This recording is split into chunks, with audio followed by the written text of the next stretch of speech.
lovelies! If you are unsure of what to get the artist in your life this year, or you are afraid to get them something that they already have or won't use, then this is the video for you. As an artist, I've compiled a list of things that I believe other artists would be delighted to receive, be that your crafty mother, your budding art student, or even just a close friend. Maybe you don't know this person very well, but you want to get them something classy and functional. Fear not, I have a category for that too. By the end of this video, you should have a broader understanding of what most artists actually need and use, and it might even make you look as if you've been immersed in our community all along. Disclaimer, I have not been sponsored by any of the products in this video. These are strictly all my ideas. So let's get started. So first, I narrowed down the spectrum into 10 categories, ranking gifts by general usefulness, type of medium they use, where they are in their professional development, price, and more. I should note that a lot of specific supplies would still make good gifts for artists that fall into other categories, so it's in your best interest to screen all of the categories to see what inspiration you can find. At the end, I cover a bonus speed round full of novelties and fun things, as well as some last-minute tricks and tips on what to avoid. Without further ado, let's get started. Let's start with the basics. First things first, last minute or not, these are going to be the things that everyone needs, but most people don't think of to buy. Number 1, fine art paper. A lot of people get too wrapped up in the actual drawing or paint supplies that they forget about paper. Not everyone loves painting on canvases, and the quality of art paper can make a night and day difference in the final result of your piece. If you aren't familiar with which types of paper go best with which types of media, ask someone at your local craft store. Number 2, white paint. Sounds really basic, I know, but I can guarantee no matter who you are, if you do traditional art, you add highlights with a white art supply, and you always need more. For the marker artist, white jelly roll pens are a good affordable present. If they are into paint, Winsor and Newton oil or gouache is a safe option, or even a white Posca paint pen will do in a pinch. Third choice, black ink. This is a multifaceted supply used for inking manga, calligraphy, dip pens, stamping, and more. Or you can just use it to fill up your fountain pen. Can't go wrong with a quality black ink. And usually the nicer bottles tend to have pretty packaging, so that's a bonus. Number 4, metallic things. Ooh, shiny is probably an affliction every artist faces, or at least everyone I've ever known. Pentel Art gold pens, Finetec or Gansai Tambi metallic watercolors, gold leaf for home decor or mixed media projects. Actually, I'd recommend Imitation gold leaf. It's much cheaper and easier to work with than actual gold leaf. There are a lot of options in this category. Now on to the next type. The Doodler category is one who works primarily in pens, pencils, markers, or charcoals. For the Doodler. Gift number 5, specific art marker sets. Now, most of us already have a broad color set. However, based on the type of art we draw, we run out of some colors much faster than others. In my case, I draw a lot of characters, so the first to run out for me is my skin tones. But grays are used for a lot of shading work too. So a skin tone or grayscale set would be great for someone like me, and also students still in the process of mastering color theory. A gray shade set would be an ideal gift for them. Number 6. Posca paint pens. You can draw on everything with these. Wood, glass, cars. This is a great one across a lot of mediums. Number 7, an electric eraser. Now, I originally thought about putting this on the novelty section, but then I realized it's actually a really useful gift. That or a zero eraser. These are used to get really fine details in sketching. Number 8. In the same realm as the eraser, every artist needs a nice pencil sharpener. As someone who draws, you can literally not have enough of these. We lose them, we misplace them, we draw in different rooms, and are grumpy we have to get up and go get it. We just want to have a nice fine point wherever we're drawing. The next category is for the painter. Present number 9, a detail paintbrush set. Even someone who is super meticulous in their brush care winds up with frayed and damaged bristles, especially if they paint often. Number 10 is more specific to watercolor artists, and that is a custom watercolor palette. Take this as you will. You can put together the palette tin yourself and fill it with half pans of their favorite colors. The YouTuber Studio of MM sells customized tins that are really pretty and unique. Or you could just order handmade pan colors. KJDesignbyKaren makes some of the most stunning metallic watercolors I've ever seen. She makes normal colors and pastel shades as well, but her metallics are noteworthy. If I ever get sponsored, I swear that's the first thing I'm buying. A bonus sub-present for watercolor artists is masking fluid. It's a little bit pricey for a small bottle, so we try to be frugal with it, but if we had more, we'd surely paint more. Pro tip, get one with a very fine applicator. Masking fluid gunks up our brushes. Number 11, a stainless steel brush washer. This is more for oil painters, but other artists might still find use in this gift. Now on to the broader categories. For the mixed media artist. This is anyone who just likes arts and crafts of all kinds. This might simultaneously be the easiest and the hardest category to buy for. I mostly fall into this category, and something to keep in mind is that I and other artists in my wheelhouse grew up with family and friends all buying us artsy gifts. So we probably already have the first or second thing you'd think of to get us, like a calligraphy or a charcoal set. Your receiver might not, but make sure to ask before you get them a duplicate kit. I've received a few of those in my time. Gift 12, oven-baked Sculpey clay. The possibilities are limitless, and if this crafter likes working with their hands, they will have fun with this for hours. If they're not used to sculpting, you might want to supplement this with a small set of tools to aid in their creativity. Number 13, pan pastels. A lot of YouTubers have reviewed these unique little things. They have all the benefits and softness of regular pastels without the huge mess and scratchy texture of the chalks. Gift 14, origami paper. Whether we know how to make cranes or not, we will find a way to incorporate decorative paper into some kind of craft, accenting sketchbooks, bullet journaling, etc. Or we'll just use them the traditional way and spend a day learning origami.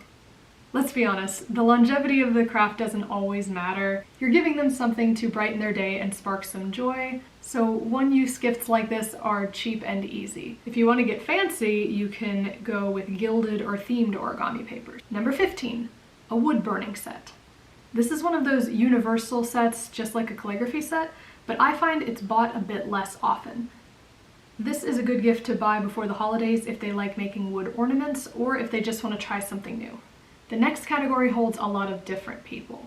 The reminiscing artists are those I'd define as focusing their crafts on memories and elegance. So scrapbookers, calligraphers, stamp artists, or just anyone who enjoys lettering. For the reminiscing artist, number 16 is the most obvious, scrapbook paper. There are literally thousands of different designs out there. Embossed types, glitter types, matte and glossy, thick and thin. Just go to scrapbook.com or Michael's and grab a bunch that look cool. Number 17, washi tape. This can be used for borders, stationery, almost anything. But with washi tape users, the caveat is that they tend to be collectors. Scared they already have a similar design to what you want to get them? Easy. Go to the Washi Tape shop, Kawaii Pen Shop, or others and pre-order one of the new sets. Or check reliable foreign websites where they might not usually shop for something unique. In the same family is number 18, sticker sets. Stickers can be elegant just as often as they can be whimsical and childish. And like washi tape, it's easy to find a new and stylish variety to give your artist that they don't have. Etsy is your best friend on this hunt. 19, stamps. Their main hobby or not, I like to use cute stamps from time to time. When I write letters to my friends or husband, making calendar stamps quicker in my bullet journal so I don't have to write down all the days and highlight them, etc. If they own a lot and you're scared of duplicating, you can always buy sets that allow them to carve their own. Got a student in art school? If not, that's fine too. Artists are constantly learning and improving their craft, so all of us are students all the time. For the student. Gift 20 is educational art books. These can include books on color theory, anatomy, or just inspiration books from an artist's favorite series or game. A few of my top recommendations if you go the academic route are How to Draw by Scott Robertson, Color and Light by James Gurney, and Framed Ink, Drawing Composition for Visual Storytellers. Number 21 is travel kits. This can encompass anything from a smaller paint palette to a leather paintbrush carrier and so on. Art students are usually expected at some point to paint or draw from life, so this kind of thing would make their life a little bit easier. The professional category is a subset of two things. First, if they are actually a professional artist in their own community, and two is if they're just a professional colleague of yours and you don't know how to get an etiquette-worthy gift. Your best bet is my number 22 pick, a nice fountain pen. If they ink or letter, that's great. If not, so what? A fountain pen makes an elegant gift for any level of your relationship, be it professional or intimate. You can personalize it with their name or just keep it simple and give it as is. There are even really fancy options like ones with gemstones and elaborate carvings.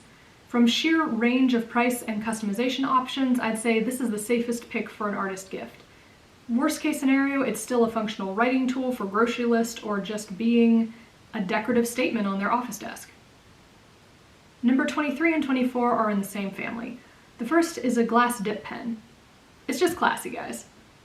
And the second is a feather pen and wax sealer. Something decorative to give their craft a little more flair. I've always wanted to close an envelope with a wax seal. It just makes you feel so important, rich and distinguished. Or maybe that's just me. Gift 25, an art printer. Now this is going to be on the much higher expense end, but I thought it would be a good mention for this category. The Canon Pixma Pro 100, among others, can make really meticulous fine art prints for your artist growing business. Are they into digital art? Maybe try this next idea. For the digital artist, number 26, the friendly Swede 4-in-1 stylus. This stylus gives you the feeling of an actual paintbrush on your tablet, or so it claims. The Da Vinci stylus has the same gimmick. Another thing, if you know the tablet or stylus they use, a carrying case is a good idea, such as the Apple Pencil carrying case or the like. Just a quick number 27 mention, if they don't already have one, a smudge guard glove can also be handy to make it easier for their hand to guide over the tablet and decrease friction. Now if you really want to go wild on the expenses, here's a couple options for you. Number 28, the 3D pen. We all want one. Actually, this isn't as expensive as it used to be now that I'm looking, but this is a gift almost no artist can justify buying for themselves, but we all just really want to play with it. It's like turning yourself into a 3D printer. 29, the Picolor mixing machine. It's still in its prototype stages, but it's something I can almost guarantee they won't have yet. If they like mixing new colors and are really into markers, this is something to consider. Number 30, a Cricut. This is a fancy cutting machine that eventually no self-employed artist can do without, unless they sell exclusively through third-party manufacturers for their merch. It can cut cardstock, vinyl art, be used for woodcrafts, or even etching glass. Now onto the final and the broadest category, the for everyone category. Number 31, a bullet journal. Maybe they don't use one, but it's a great project whether you go the minimalist route or the super artsy-fartsy route. A weird thing to think about, but even if we don't use it for ourselves, it makes a wonderful gift that we can customize and give to someone else. The big four companies that make quality bullet journals are Archer and Olive, Scribbles That Matter, Dingbats, and Notebook Therapy. There are others, but make sure to get 160 GSM paper so it doesn't bleed through. Number 32, storage solutions. We always need new creative ways to store our copious amounts of art supplies. Try looking on Wayfair and Pinterest to find some ideas. If you're handy, then maybe you can build something for their studio. A dowel washi tape holder, a wall-mounted backboard, a decorative but functional desk display for main art supplies. Make sure you've seen what they need before going ham on this route. Daddy, if you're watching this, please build me a holder for my washi tape. Number 33. Monthly subscriptions. For example, a subscription to Skillshare. No, I'm not sponsored. It's actually what I asked for Christmas this year for my husband, because I didn't know what else I wanted. Aside from free resources like Proko.com, Skillshare is where I plan to absorb most of my knowledge to improve my art skills, and also my very limited video editing abilities. It's like almost free school. And even if your artist doesn't know what they want to watch there now, I guarantee getting them a subscription will stimulate their desire to learn and explore a new craft. A subset of this is art-specific subscription boxes. To name a few are Art Snacks, Sketchbox, Scrawlerbox, Smart Art, and Paleteful. If they love collecting and trying new supplies all the time like me, this is a great way to go. If they're more into stationery, you can go with the Inky Box, Inku Box, or Scribe Delivery. Simply Gilded is gorgeous too. This is the box I am currently coveting. It's perfectly splendid. For mixed media, you can try Sophie and Toffee for resin crafts, Knit Crate for the Yarn Fiend, or even Pop Shop for Pinterest and Instagram worthy crafts. Last but not least, before the final round, something to paint on. Most people don't think of these. Check out what's trending. For a while it was Instax cameras, then it was hydro flasks, Mariah Elizabeth paints on squishies. There are boundless ideas for this. Bonus speed round time. This is the category for odd little novelties. Don't underestimate these. They might very well be the best and most memorable gift that you get someone for years. Let's go. The Derwent sketching wallet, the anti-gravity paint tray, lap desks, edible canvases, DIY kits for mounting your own canvas, solar photography kits, Buddha boards, expert level coloring books, the everlasting pencil that never needs sharpening, Wreck This Journal, fun prompt books, carve your own stamp kits, sassy art aprons, flask palettes. I could go on. That last one's kind of ingenious actually. But ultimately, sometimes your artist just wants to feel understood. Does that sound cheesy? Yes, but even if you aren't crafty, we will always treasure something you make yourself. The number 49 idea is this. You could always make us a picture frame or sew us your own little art supply case. And finally, number 50. These are crafts that may be simple, but you can do them together. My husband isn't particularly artistic, but it made me so happy when he went to a Bob Ross painting class with me. Doing what your artist loves alongside them is a super special gift that sometimes even the most expensive supply cannot replace. Janitsu, I'm gonna need you to get all the way off your soapbox on this one. You're right, I better get off that thing. Back to business. Now let's talk about what to avoid when buying artist gifts. Now, unless you're buying for a child, I would not recommend getting one of those great big multimedia sets. The art supplies, at least in my experience, tend to be lower quality. They might appear like a good deal for the number of art supplies you get, but in the end you get what you pay for. You might be okay if you go with a reputable company like Winsor and Newton, but ultimately if I were receiving a gift, I would want quality over quantity. On the other hand, if you just get a set of one specific type of art supply, such as a set of just charcoals or just acrylics, you will probably be fine. Sets are also okay if you only have one focused art supply and then a lot of accessories. Sort of like if you get an acrylic set that also comes with palette knives, canvases, an easel, etc. If you're really in a bind, you can just get them a gift card to whatever local craft store they have. I know Michael's even has custom framing, so that might be really great for an artist who wants to frame their art professionally. So there you have my list. There are several types of artists that I couldn't cover in this video, such as woodworkers, metal artists, photographers, and a couple more, but I tried to cover as much ground as I could. What did you think of my list? Everything in this video will be in the description box below, and if you have any questions about any of these art supplies, leave me a comment and I will do my best to answer. I hope this was informative, and thanks for watching.